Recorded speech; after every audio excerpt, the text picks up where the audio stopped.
Jodak kod sikunde mawuok e ward mar Central Nyakach koro nyalo buonjo kaluwore kod pi masani kunyonegi machiegni e alworano. Ma biro bang' jatelo mongirore migawo mar pinje Afrika ma Ugwe EAC kata jatend migawo mar weche mag pinje Afrika ma Ugwe Penina Malonza sidho yanga chenro mar pi mane okuny kod Lake Basin Development Authority.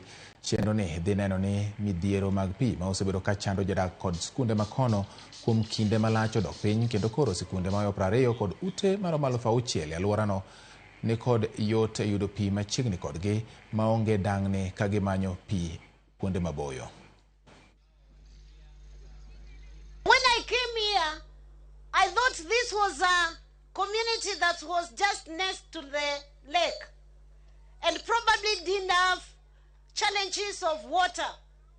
But I've also realized that community and mothers trek 1.5 kilometers to get water.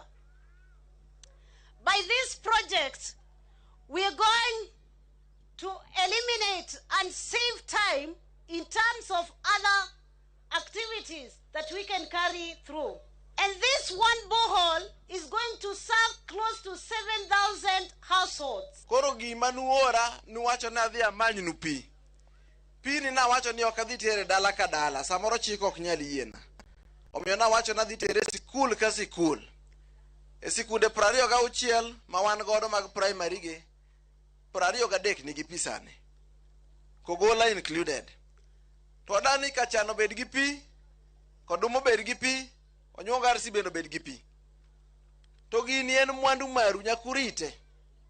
Wawinjore? Dakane kuyiena.